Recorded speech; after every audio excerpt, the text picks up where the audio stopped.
ಈ ನಡುವೆ ಸಾವಿಗೂ ಮುನ್ನ ಗುರುಪ್ರಸಾದ್ ಅವರ ಜೊತೆ ಗುರುಪ್ರಸಾದ್ ಮತ್ತು ಅವರ ಪತ್ನಿ ಇವರಿಬ್ಬರು ಮಾತನಾಡಿದ್ದಾರೆ ಎನ್ನಲಾದಂತಹ ಒಂದು ಆಡಿಯೋ ಈಗ ವೈರಲ್ ಆಗ್ತಾ ಇದೆ.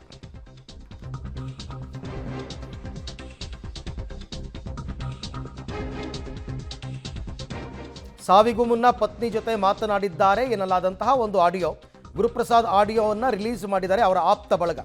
ಎರಡನೇ ಪತ್ನಿ ಜೊತೆ ಜಗಳವಾಡಿದ್ದಾರೆ ಗುರುಪ್ರಸಾದ್. ಆತ್ಮಹತ್ಯೆ ಆಲೋಚನೆ, ಹಣಕಾಸಿನ ಸಮಸ್ಯೆ ಬಗ್ಗೆ ಮಾತನಾಡಿದ್ದಾರೆ ಗುರುಪ್ರಸಾದ್. ನೀನು ಮತ್ತು ಮಗುವಿಗೆ ಆಸ್ತಿ ಮಾಡಿಟ್ಟೇ ಸಾಯ್ತೀನಿ ಅಂತ ಆ ಆಡಿಯೋದಲ್ಲಿ ಗುರುಪ್ರಸಾದ್ ಹೇಳಿದ್ದಾರೆ. ಪಬ್ಲಿಕ್ ಟಿವಿಗೆ ಗುರು ಸುಮಿತ್ರಾ ಮಾತನಾಡಿದ್ದಾರೆ ಎನ್ನಲಾದ ಆಡಿಯೋ ಲಭ್ಯವಾಗಿದೆ. ಹಲೋ, ಹೇಳಿ. ಫೋನ್ ಮಾಡಿದ್ರಿ ನಾನು ನಿಮ್ಗೆ ಬೆಳಗ್ಗೆಯಿಂದನು. ಓಕೆ, ಅದಕ್ಕೆ ಮಾಡ್ಲಿ? ಮಗಳು ಏನ್ ಮಾಡ್ಲಿ ಅಂದ್ರೆ ಮಗಳು ಮಾತಾಡ್ಸಿ ಅಂತ ತಾನೇ ನಾನು ಹೇಳ್ದೆ. ನಾನು ದುಡ್ಡು ಕೇಳಕ್ ಫೋನ್ ಮಾಡಿದ್ನ, ಏನ್ ಮಾಡಕ್ ಫೋನ್ ಮಾಡಿದೆ? ಓಕೆ, ಈಗ ಹೇಳ್ತೀನಿ. ಒಂದ್ ನಿಮಿಷ ನನಗಿರೋ ಉತ್ತರ ನಿಮ್ಗೆ ಕಲ್ಪನೆ ಇಲ್ಲ ಅಂತ ನಾನು ಅವತ್ತೇ ಹೇಳಿದ್ದೀನಿ. ಈಗ ಕೇಳಿಸ್ಕೊಡಿ. ಪಾಯಿಂಟ್ ನಂಬರ್ 1, ಜೊತೆ ಇರುವಂತಾಗಿ ನಾನು ಕೈ ಹೇಳಿದ್ದೆ, ಜೊತೆಲೇ ಇದ್ರಿ, ಆಯ್ತಾ? ಆಮೇಲೆ ಮನೆ ಅಂತ ಅದು ಮನೆಗೂ ಬಂದಾಯ್ತು. ಅವನ್ ಹತ್ತ ಅಂದ್ಬಿಟ್ಟು ಹೊರಟ್ರಿ. ನೀವು ಡಿಸ್ಟೆನ್ಸ್ ನೀವೆಲ್ಲ ಮಾತಾಡ್ತೀನಿ, ನಾ ಕೂಲಿ ತರ ಸಾಯ್ತಾ ಇದ್ದೀನಿ ಮಗನಾಗಿ, ಅಲ್ವಾ? ಸೊ ನಂಗೆ ಗೊತ್ತಿತ್ತು ಇಷ್ಟರಲ್ಲೇ ಮಗಳು ಹುಷಾರಿಲ್ಲ ಅನ್ನೋದು ಒಂದು ಇಶ್ಯೂ ಮಾಡಿ ಬಂದೇ ಬರ್ತಾರೆ ಇವ್ರು, ಬೇಕು ಅಂತ ಕ್ರಿಯೇಟ್ ಮಾಡಿ. ನೀವು ತುಂಬಾ ಕಿಲಾಡಿ ಅನ್ಕೊಂಡಿದ್ದೀರಿ. ನಾನು ಹಂಗಿಲ್ವೇ? ನಾನು ದುಡ್ಡಿದ್ರು ನಾನು ಹಂಗೆಲ್ಲ ಮಾಡಲ್ಲ. ನಾನು ಸರಿಯಾಗಿ ಯೋಚನೆ ಮಾಡ್ತೀನಿ, ಸರಿಯಾಗಿ ಹೇಳ್ತೀನಿ, ತಾಳ್ಮೆ ಬೇಕಿಂತ ಟೈಮಲ್ಲಿ ಅಂತ. ನಿಮ್ಗೆ ಫೋನ್ ಮಾಡಿದ್ ನನಗೆ ಗೊತ್ತಿಲ್ಲ ಒತ್ತಡಗಳು ಏನೇನಿದೆ ಅಂತ. ಎಲ್ಲ ರೆಕಾರ್ಡ್ ಆಗ್ತದೆ, ಇಟ್ಕೊಳ್ಳಿ. ನೀವು ಎದುವರೆಗೂ ಮಾಡಿರೋದು ನನಗೆ ಎಷ್ಟು ಲಾಸ್ ಅಂತ ನಿಮ್ಗೆ ಕಲ್ಪನೆಯೂ ಇಲ್ಲ. ಹಲೋ, ಹೇಳಿ. ಫೋನ್ ಮಾಡಿದ್ರಿ ನಾನು ನಿಮ್ಗೆ ಬೆಳಗ್ಗೆಯಿಂದನು. ಓಕೆ, ಅದಕ್ಕೆ ಮಾಡ್ಲಿ? ಮಗಳು ಏನ್ ಮಾಡ್ಲಿ ಅಂದ್ರೆ ಮಗಳು ಮಾತಾಡ್ಸಿ ಅಂತ ತಾನೇ ನಾನು ಹೇಳ್ದೆ. ನಾನು ದುಡ್ಡು ಕೇಳಕ್ ಫೋನ್ ಮಾಡಿದ್ನ, ಏನ್ ಮಾಡಕ್ ಫೋನ್ ಮಾಡಿದೆ? ಓಕೆ, ಈಗ ಹೇಳ್ತೀನಿ. ಒಂದ್ ನಿಮಿಷ ನನಗಿರೋ ಉತ್ತರ ನಿಮ್ಗೆ ಕಲ್ಪನೆ ಇಲ್ಲ ಅಂತ ನಾನು ಅವತ್ತೇ ಹೇಳಿದ್ದೀನಿ. ಇಷ್ಟರಲ್ಲೇ ಮಗಳು ಹುಷಾರಿಲ್ಲ ಅನ್ನೋದು ಒಂದು ಇಶ್ಯೂ ಮಾಡಿ ಬಂದೇ ಬರ್ತಾರೆ ಇವ್ರು, ಬೇಕು ಅಂತ ಕ್ರಿಯೇಟ್ ಮಾಡಿ. ನೀವು ತುಂಬಾ ಕಿಲಾಡಿ ಅನ್ಕೊಂಡಿದ್ದೀರಿ. ನಾನು ಹಂಗಿಲ್ವೇ? ನಾನು ದುಡ್ಡಿದ್ರು ನಾನು ಹಂಗೆಲ್ಲ ಮಾಡಲ್ಲ. ನೀವು ಎದುವರೆಗೂ ಮಾಡಿರೋದು ನನಗೆ ಎಷ್ಟು ಲಾಸ್ ಅಂತ ನಿಮ್ಗೆ ಕಲ್ಪನೆಯೂ ಇಲ್ಲ. ನಾನು ಬಹಳಷ್ಟು ಜನಕ್ಕೆ ಮೆಸೇಜ್ ಮಾಡಬೇಕು, ಬಹಳಷ್ಟು ಜನಕ್ಕೆ ಜೊತೆ ನನ್ನ ಮೊಬೈಲ್ ಎಲ್ಲ ಇಟ್ಕೊಂಡಿದ್ರಿ, ಎಲ್ಲ ನಂಬರ್ಗಳು, ಇನ್ನೊಂದು ಮತ್ತೊಂದು ಎಲ್ಲವೂ ಗೊತ್ತು ನಿಮಗೆ. ನಾನು ಏನು ದರಿದ್ರಕ್ಕೆ ಹೋಗ್ತಾನೆ ಇಲ್ಲ, ಅದು ಗೊತ್ತು. ಆದ್ರೂ ನಾನು ಕಂಟ್ರೋಲ್ ತಗೋಬೇಕು. ನಾನು ಕಂಟ್ರೋಲ್ ತಗೊಳಕ್ ಆಗಲ್ಲ. ಇದ್ರೆ ನಾನು ಸಾಯೋದ್ರೊಳಗೆ ಒಂದಷ್ಟು ಮಾಡಿ ಕೊಟ್ಬಿಟ್ಟು ಸತ್ರ ಸಾಕಾಗಿದೆ ನನಗೆ. ಅದೊಂದೇ ಟಾರ್ಗೆಟ್ ಇಟ್ಕೊಂಡಿರೋದು. ನಾನು ಊಟಕ್ಕೂ ಗತಿ ಇಲ್ಲ, ಏನೇನೋ ಮಾಡ್ಕೊಂಡು ಕೂತಿದ್ದೀನಿ. ನಾನು ಕೆಲಸ ಮುಗಿಸಿ ಕೊಡೋರು ಕೊಟ್ಬಿಟ್ಟು ನಿಮ್ಗೊಂದಷ್ಟು ಉಳಿಸ್ಬಿಟ್ಟು ನಿಮಗೆ ಮಗಳು ದುಡ್ಡು ಕೊಟ್ಬಿಟ್ಟು ಅವತ್ತು ನೈಟೇ ಸಾಯ್ಬೇಕು ಅಂತ ನನ್ನ ಆಸೆ. ಇದು ಗೊತ್ತಿದ್ರೆ ನೀವೆಲ್ಲ ಟೆಕ್ನಿಕ್ ಬಳಸಲ್ಲ. ನನ್ ಬಿ ಪಿ ರೈಸ್ ಮಾಡಿಸ್ಬೇಡಿ, ನಂಗೆ ತುಂಬಾ ಸುಸ್ತಲ್ಲಿದ್ದೀನಿ. ನಾನು ತೊಂದರೆ ಕೊಡ್ಬಾರ್ದು, ಜಗಳನೂ ಮಾಡ್ದಂಗ್ ಬಂದಿದ್ದು ಇದಕ್ಕೆ. ಅದಕ್ಕೆ ಆಯ್ತು, ಸಂತೋಷ. ನಾಳೆ ಒಂದು ಡೀಟೇಲ್ ಮೆಸೇಜ್ ಕಳಿಸ್ತಾ ಇದ್ದೀನಿ, ನೋಡ್ಬೇಕು ದಯವಿಟ್ಟು. ನೋಡಿ, ಈಗ ಒಂದು ಕಡೆ ಎದ್ದೇಳು ಮಂಜುನಾಥ 2 ಸಿನಿಮಾಗೆ ತಡೆಯಾಜ್ಞೆ ತರೋದಕ್ಕೂ ಈ ಆಡಿಯೋವನ್ನು ವೈರಲ್ ಮಾಡೋದಕ್ಕೂ ಒಂದಕ್ಕೊಂದು ಲಿಂಕ್ ಇದೆಯಾ? ಅಂದರೆ ಗುರುಪ್ರಸಾದ್ ಅವರ ಪತ್ನಿ ಜೊತೆ ಸರಿ ಇರಲಿಲ್ಲ ಅನ್ನೋದನ್ನು ಬಿಂಬಿಸೋದಕ್ಕೋಸ್ಕರ ಈ ಆಡಿಯೋವನ್ನು ವೈರಲ್ ಮಾಡಿದಾರಾ ಅಂತಕ್ಕಂಥ ಅನುಮಾನ ಮೂಡ್ತಾ ಇದೆ. ಅತ್ತ ಸುಮಿತ್ರಾ ಅವ್ರು ಹೋಗ್ಬಿಟ್ಟು ಸಿನಿಮಾಗೆ ತಡೆಯಾಜ್ಞೆಯನ್ನು ತಂದಿದ್ದಾರೆ. ಸೊ ಏನೋ ಕ್ಲಾಶ್ ನಡೀತಾ ಇದೆ. ಸುಮಿತ್ರಾ ಅವರು ಅವರ ಹಸ್ಬೆಂಡ್ ಹತ್ರನೂ ದುಡ್ಡಿಗೆ ಡಿಮಾಂಡ್ ಮಾಡ್ತಾಯಿದ್ರು, ಈಗ ಚಿತ್ರತಂಡದ ಮೇಲೂ ದುಡ್ಡಿಗೆ ಡಿಮಾಂಡ್ ಮಾಡ್ತಾ ಇದ್ದಾರೆ ಅನ್ನೋ ರೀತಿಯಲ್ಲಿ ಬಿಂಬಿಸುವ ಪ್ರಯತ್ನವ ಅಥವಾ ಅದೇ ಸತ್ಯನ ಅನ್ನುವಂಥದ್ದನ್ನು ಈಗ ಸತ್ಯ ಕಂಡಿಡ್ಕೋಬೇಕು. ಈಗ ಅವರ ಪತ್ನಿ ಸುಮಿತ್ರಾ ಅವರು ನನ್ನ ಕೊಲೀಗ್ ಧನು ಜೊತೆ ಮಾತನಾಡಿದ್ದಾರೆ. ಏನು ಮಾತಾಡಿದ್ದಾರೆ ಅನ್ನೋದನ್ನು ನೋಡೋಣ. ಎದ್ದೇಳು ಮಂಜುನಾಥ ಸಿನಿಮಾ ಈಗ ರಿಲೀಸಿಗೆ ರೆಡಿ ಇರ್ತಕ್ಕಂಥದ್ದು. ಪಾರ್ಟ್ 2 ಸಿನಿಮಾ ನಾಳೆ ರಿಲೀಸ್ ಆಗಬೇಕು. ಸೊ ಈ ಸಂದರ್ಭದಲ್ಲಿ ಸ್ಟೇ ತಂದಿರ್ತಕ್ಕಂಥದ್ದು.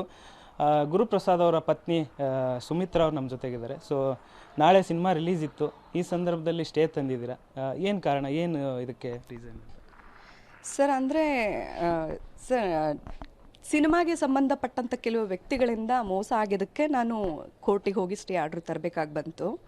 ಸೊ ಹಾಗಾಗಿ ಸ್ಟೇ ತಂದಿದ್ದೀನಿ ಸರ್.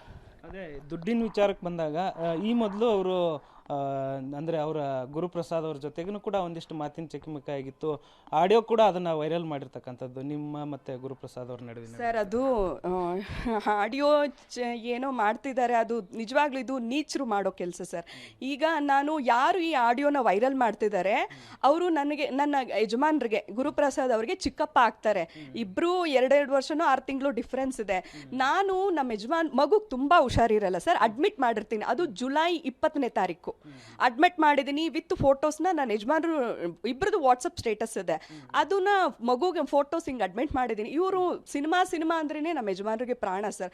ನನ್ನ ಹೆಂಡತಿ ಮಕ್ಕಳನ್ನ ಎಲ್ರಿಗೂ ಗೊತ್ತಿರೋದೆ. ಅವರು ಇಡೀ ಫ್ಯಾಮಿಲಿನ ದೂರ ಇಟ್ಟು ಸಿನಿಮಾಗೋಸ್ಕರ ದುಡಿಮೆ. ನಾನು ಸಿನಿಮಾ ಮುಖ್ಯ ನನಗೆ ಫ್ಯಾಮಿಲಿಗಿಂತ ಅಂತೇಳಿ. ನಮ್ಮ ಆಸ್ ಇಟ್ ಈಸ್ ಯಾವಾಗಲೂ ಅವರು ರೂಮಲ್ಲಿ ಇರೋದು ಇದೇ ಮಾಡ್ತಿರ್ತಾರೆ. ನನಗೇನು ಹೊಸ್ತು ಅನಿಸಿಲ್ಲ.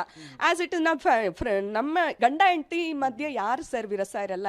ಹಂಗಂತ ನಾನು ಯಾವ ರೀತಿಲೂ ಅವ್ರ ನನ್ನ ಹೆಸರಿಡಿದು ಕರೆದವರೆಲ್ಲ ನಾನು ಅವ್ರ ಮುಂದೆ ಗಟ್ಟಿಯಾಗಿ ಮಾತಾಡ್ದು ಅಂತವಳಲ್ಲ ಸರ್. ನೀವು ಯಾರನ್ನ ಬೇಕಾದರೂ ಕೇಳ್ಬೋದು. ಇವಾಗ ಯಾರು ವೈರಲ್ ಮಾಡ್ತಿದ್ದಾರೆ ಅವ್ರನ್ನೇ ಕೇಳ್ಬೋದು. ಇವ್ರು ಅವರ ಚಿಕ್ಕಪ್ಪ ಅನ್ನೋ ಕಾರಣದಿಂದ ನೋಡಿ ಮಗು ಹುಷಾರಿಲ್ಲ ನೋಡಿ ಸರ್, ಹಿಂಗೆ ಕಳಿಸಿದ್ರು ಅವ್ರು ನನಗೆ ರೆಸ್ಪಾನ್ಸ್ ಮಾಡ್ತಿಲ್ಲ. ನೀವೇ ನೋಡಿ, ನೀವು ಅವ್ರ ಜೊತೆ ಇರ್ತೀರಲ್ಲ ಒಂಚೂರು ಹೇಳಿ. ಆಮೇಲೆ ಇದು ನನ್ನ ಯಜಮಾನ್ರೇ ರೆಕಾರ್ಡ್ ಮಾಡಿಕೊಂಡು ಅವರೇನೋ ಕೋಪದಲ್ಲಿ ಮಾತಾಡಿದ್ದಾರೆ ನನ್ನ ಜೊತೆಲಿ. ಏನೋ ಹಿಂಗೆ ಮಾಡಿದೆ, ನಂದೇ 1000 ಟೆನ್ಷನ್ ಇದೆ, ರಂಗನಾಯಕ ಹಂಗಾಯ್ತು, ಈ ಥರ ಮಾತುಕತೆಯಲ್ಲಿ ಆ ಮಾತು ಬಂತು ಸರ್. ನೋಡಿ ಸರ್, ಯಜಮಾನ್ರು ಹಿಂಗೆ ಕಳಿಸಿದ್ದಾರೆ ದೀಕ್ಷಿತ್ರೆ ಅಂತ ಹೇಳಿ ನಾನು ಅವ್ರಿಗೆ ಕಳಿಸ್ತೀನಿ ಪರ್ಸ್ನಲಿ. ನನ್ನ ಚಿಕ್ಕಪ್ಪ ಅಲ್ವಾ, ಸಂಬಂಧಿಕ ಅನ್ನೋ ಕಾರಣಕ್ಕೋಸ್ಕರ ಅವ್ರಿಗೆ ಶೇರ್ ಮಾಡ್ತೀನಿ. ಅವರು ಈ ರೀತಿ ನೀಚವಾಗೆಲ್ಲ ಮಾಡ್ಕೋತಾರೆ. ಗಂಡ ಹೆಂಡ್ತಿದ್ನ ತಗೊಂಬಂದು ಯಾರು ಮನೇಲಿ ಗಂಡ ಹೆಂಡ್ತಿ ಜಗಳ ಆಡಲ್ಲ ಸರ್.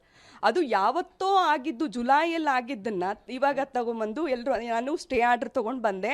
ನಾನು ಏನಿದೆ ನನ್ನ ನ್ಯಾಯ ಕೇಳಕ್ಕೆ ನಿಂತಿದ್ದೀನಲ್ಲ, ಅದಕ್ಕೆ ಇವಾಗ ಅದನ್ನ ಇಟ್ಕೊಂಡು ಏನು ಪ್ರಸ್ತುತ ಅವ್ರು ಏನು ಮಾಡಿದ್ದಾರೆ ಅಂದ್ರೆ ಏನಂದ್ರೆ ವಿಚಾರ, ಅವರು ಗುರುಪ್ರಸಾದ್ ಅವ್ರಿಗೂ ಕೂಡ ಈ ತರ ಇದನ್ನ ಮಾಡ್ತಾ ಇದ್ರು, ದುಡ್ಡಿಗೆ ಕೇಳ್ತಾ ಇದ್ರು.